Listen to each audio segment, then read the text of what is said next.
People have different ideas about the origins of humans. Some people believe in creationism, while others believe in evolution. Recently, a team of scientists researching in South Africa have uncovered what is believed to be an entirely new branch of the human family tree. According to CNN.com, the team found two skeletons, one of an adult female between the ages of 20 and 30, and one of a younger male between the ages of 10 and 13, that are believed to be 2 million years old. They give scientists a glimpse of human evolution that has never been seen before. You may have heard of Lucy, the 3 million-year-old skeleton discovered in Africa in 1974. Well, these newly discovered humans are believed to be significantly taller and stronger than her.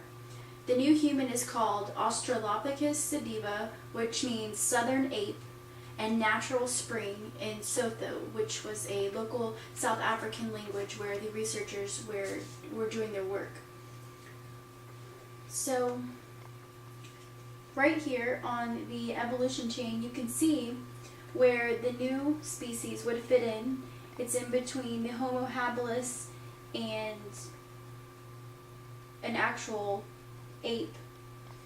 So it's kind of like linking the two, not to say they're related, it just fits somewhere in the middle of these. They're still researching whether or not they're actually related.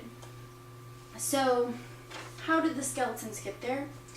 The researchers believed that the two were looking for water and fell into a cave where they eventually died. Their bodies were entombed in the rock after a flood in the Malapa Caves in South Africa. Like their more advanced cousins, these hominids walked upright and shared many characteristics of today's humans. This is an actual picture of one of the remains, the skeletal remains found. You can see it actually does look very similar to a human skull in the face and everything. They had extremely long forearms and very powerful hands that were similar to apes. So they kind of had human arms and the strong hands like apes. But their fingers were very short. So their legs were much longer than earlier species of humans that people have found. Their feet were really primitive as well, yet they could climb trees and walk quite well. So they were doing the same things that apes would do, but also doing things that humans would do. Their brains were very small, as well as their teeth.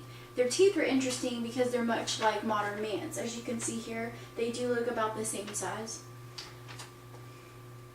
Their features indicate that the transition from early species to the Homo genus stage occurred very, very slowly. One of the main researchers, Lee R. Berger of South Africa, who led the team, said that because there are only two examples, there's no way to know if the gene pool died out or was passed along to others. So these may be the only two, but they're still searching for more to see if there were other people that were just like these.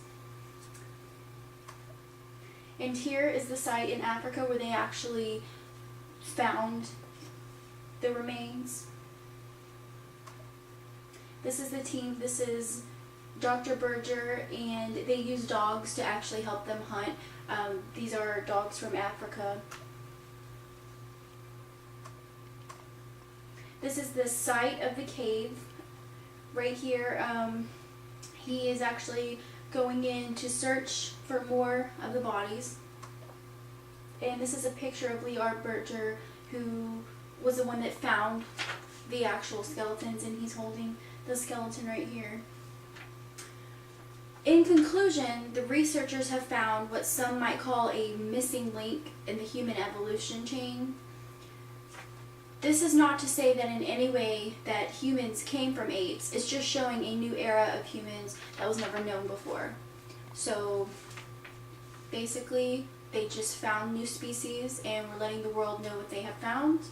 And that is all. Is there any questions?